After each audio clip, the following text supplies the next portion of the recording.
What happens when a teenager who's never faced a single consequence in his privileged life attacks a disabled Army veteran, then walks into Judge Frank Caprio's courtroom wearing thousands of dollars in jewelry, absolutely certain his mother's political influence will make it all disappear?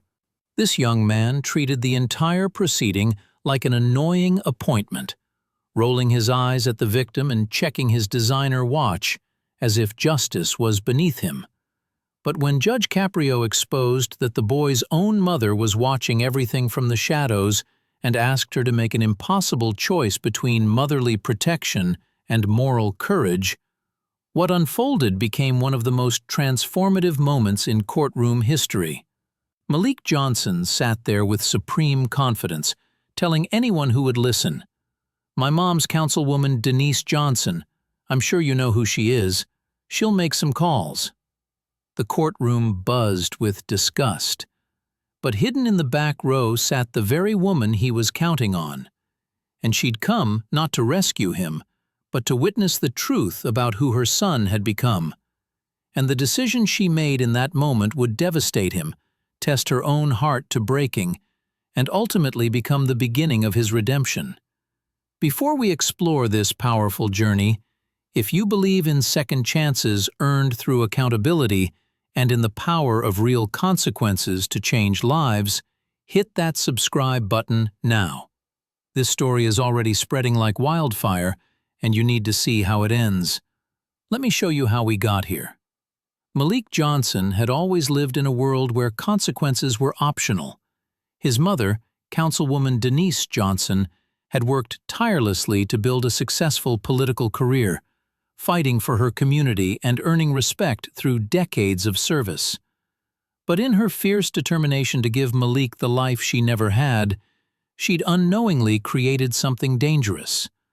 A young man who believed rules were for other people. That illusion shattered on one cold afternoon outside a downtown Providence cafe. Malik and his friends were skateboarding near the outdoor seating area, spreading out and forcing pedestrians to navigate around them like obstacles in their personal playground. That's when Samuel Briggs appeared. The 58-year-old Army veteran moved slowly, his cane tapping a steady rhythm against the concrete. His service-related knee injury had never fully healed after an IED explosion in Afghanistan took out half his unit. He wore his Army veteran cap like he did every day, not for attention, but because those years in uniform had defined the best parts of who he was. Samuel needed to get past the group of teenagers to reach the pharmacy next door. "Excuse me, fellas," Samuel said politely. "Just need to get through." Malik looked up from his phone, annoyed. "Yo, Gramps moves like a snail. Speed it up if you're gonna block the whole sidewalk." Samuel paused. "Son, I'm moving as fast as I can. War injury. I'd appreciate a little courtesy." The word son ignited something ugly in Malik. "War injury?" Malik scoffed. "That's your excuse for being slow? People like you shouldn't be in the way if you can't move properly." Samuel's jaw tightened. "I served so kids like you could have the freedom to act like fools. Doesn't mean you should." What happened next was captured from 3 different angles by bystanders who couldn't believe what they were witnessing. Malik placed both hands on Samuel's chest and shoved, hard, deliberate, vicious. Samuel, caught off balance, his cane slipping, went down like a toppled statue. The sickening crack of his wrist hitting the concrete made several onlookers gasp. Samuel cried out in pain, clutching his wrist as it immediately began swelling. Malik stood over him for a second, then realized a dozen phones were pointed at him. Instead of helping, instead of apologizing, he flipped off the cameras. "Y'all got nothing better to do?" he sneered. "Let's bounce. This is stupid." He walked away laughing while someone called 911, while the world captured every second of his cruelty and arrogance. Within 2 hours, the video was everywhere. By that evening, Malik was in handcuffs. "My mom's gonna handle this," he told the officers. "Y'all are wasting your time." What Malik didn't know was that Councilwoman Denise Johnson had watched that video a dozen times, each viewing breaking her heart more completely. She'd seen the comments calling her a failure as a mother. She'd seen her life's work threatened by the monster of entitlement she'd accidentally created. And she'd made a decision that would change everything. The Providence County Courthouse courtroom was packed to capacity the morning of Malik's hearing. Judge Frank Caprio sat at his bench, his nameplate gleaming under the courtroom lights. At 76 years old, he'd seen thousands of cases. But something about this one had already gotten under his skin. The side door opened, and Malik Johnson entered. The courtroom collectively held its breath. Malik wore an expensive, distressed denim jacket over a black hoodie. Multiple gold chains hung around his neck, thick, ostentatious, glittering like armor made of arrogance. A diamond-encrusted watch caught the light. He strutted to the defendant's table as if entering a club where everyone should be grateful for his presence. He slouched back in his chair and let his eyes drift around the courtroom with undisguised contempt. Judge Caprio watched this display with practiced patience. "Mr. Johnson, please stand." Malik stood slowly, checking his watch as if he had somewhere more important to be. The chain around his neck, a gaudy pendant spelling out "untouchable" in diamonds, swung forward. "Mr. Johnson, you are charged with assault and battery on Samuel Briggs, a disabled veteran. Do you understand these charges?" "Yeah, I understand." "Your Honor," Judge Caprio corrected quietly. Malik sighed dramatically. "Yeah, Your Honor, I understand." "And how do you plead?" "Not guilty. This whole thing is blown way out of proportion.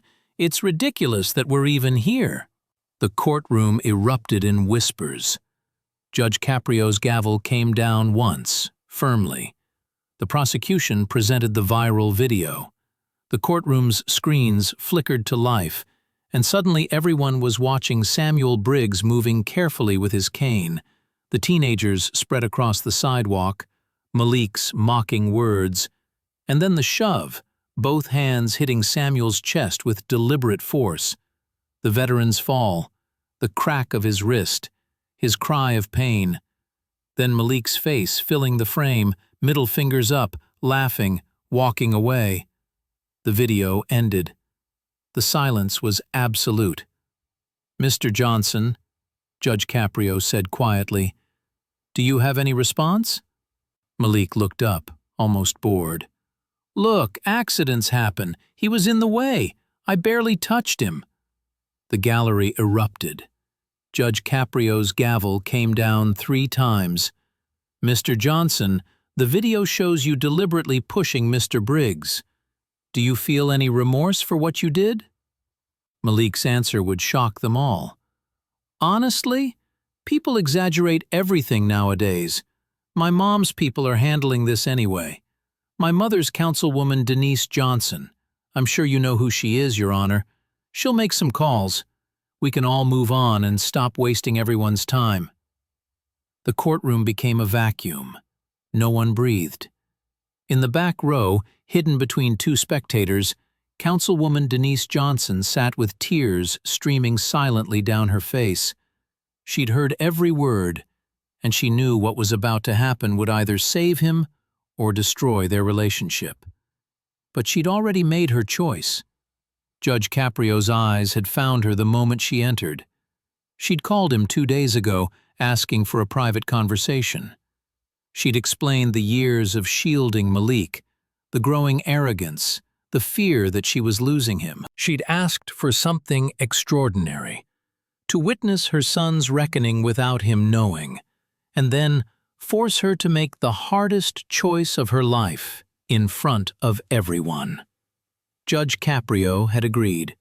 Samuel Briggs took the stand next, and the contrast couldn't have been more stark. He wore pressed khakis, a button-down shirt, and a navy blazer. His Army veteran cap sat proudly on his head. Service pins decorated his lapel. His right wrist was encased in a cast, As he passed Malik's table, Malik whispered loud enough for several to hear, "Oh, come on, he's really milking this." Samuel's step faltered, pain flashing across his face, not physical pain, but the deeper wound of being mocked by someone who'd never sacrificed anything. Judge Caprio's jaw tightened visibly. Samuel testified about his military service, the IED that killed 3 of his brothers, his injuries, his chronic pain. He described Malik's mockery, the shove, the fractured wrist requiring surgery. "And what was the defendant doing while you were on the ground, injured?" "Laughing, making gestures at people recording. Then he left, walked away like nothing happened." As Samuel carefully returned to his seat, Malik muttered, "Finally." That was Judge Caprio's breaking point. His hand came down on the bench, not the gavel, just his open palm, but the sound cracked through the courtroom like thunder. "Mr. Johnson, stand up." Something in the judge's voice made even Malik recognize this wasn't a suggestion. In all my years on this bench, I have rarely seen someone with such profound disrespect for these proceedings, for the victim, and for the very concept of accountability as you have displayed here today.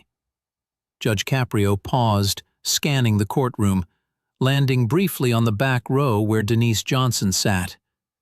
"You seem to believe your mother's position protects you from consequences. You mentioned she would make some calls. Well, Mr. Johnson, your mother is here today." Malik's head snapped around, scanning the courtroom frantically. "Councilwoman Johnson, would you please stand?" In the back row, Denise Johnson rose slowly, tears streaming down her face. Malik's eyes went wide with shock, then confusion, then the first flicker of genuine fear. "Mom, what are you—" "Silence," Judge Caprio commanded. "Councilwoman Johnson came here today not to rescue you, but to witness who you've become. And now, I'm going to ask her to make a choice." The courtroom was frozen. "Councilwoman, your son believes you'll shield him from accountability. He believes your position makes him untouchable. So I'm asking you, in front of this court, in front of these witnesses, do you want me to show him leniency because of who you are, or do you want me to hold him fully accountable for his actions?" Denise Johnson stood trembling, every eye on her. Years of motherly protection warred with the knowledge that saving him from consequences had created this monster. Her voice broke as she spoke. "Hold him accountable, Your Honor. Fully accountable. I love my son, but I've failed him by protecting him from the truth. If there's any chance to save who he could be, it starts with him facing real consequences for the first time in his life." Malik's face went white. "Mom, no, you can't." "Mr. Johnson, you will remain silent," Judge Caprio said firmly. He turned back to Denise. "Thank you, Councilwoman. That took remarkable courage." He faced Malik again. "Your mother just demonstrated more character in 30 seconds than you've shown in your entire life. She chose the hard right over the easy wrong. Now you'll learn what that means. Malik Johnson, I find you guilty of assault and battery. But this sentence isn't just about punishment. It's about transformation. You're going to serve 200 hours of community service at the Veterans Affairs Hospital under Mr. Briggs's direct supervision. You'll help veterans hear their stories, understand sacrifice. You'll also issue a public apology, attend anger management and empathy counseling, and remain on probation for 2 years. Any violation sends you to juvenile detention immediately." Malik stood frozen, his arrogance finally cracking. "Your mother gave you a gift today, the gift of accountability. Don't waste it." Over the following months, something extraordinary happened. Samuel Briggs saw beneath Malik's arrogance to a lost kid who'd never been taught values beyond wealth and status. He became not just a supervisor, but a mentor. Week by week, story by story, Malik began to understand sacrifice, service, honor. 6 months later, Malik returned to Judge Caprio's courtroom, not for violation, but to report completion of his community service. He stood differently now, spoke differently. "Your Honor, I can't undo what I did, but Mr. Briggs taught me that who I was doesn't have to be who I become. I'm enrolling in community college. I want to work with at-risk youth, maybe help other kids avoid becoming who I was." In the gallery, Denise Johnson wept, this time with hope. Judge Caprio smiled. "Mr. Briggs, any words?" Samuel stood. "Your Honor, this young man showed me that people can change when given the right combination of accountability and opportunity. I'm proud of who he's becoming." "Then this case is closed," Judge Caprio declared. "But your journey, Mr. Johnson, is just beginning. Make it count." As they left the courtroom together, the veteran and the reformed teenager, Samuel's hand rested briefly on Malik's shoulder, a gesture of forgiveness earned through genuine transformation. Because sometimes the hardest sentence isn't jail time, it's being forced to become the person you should have been all along.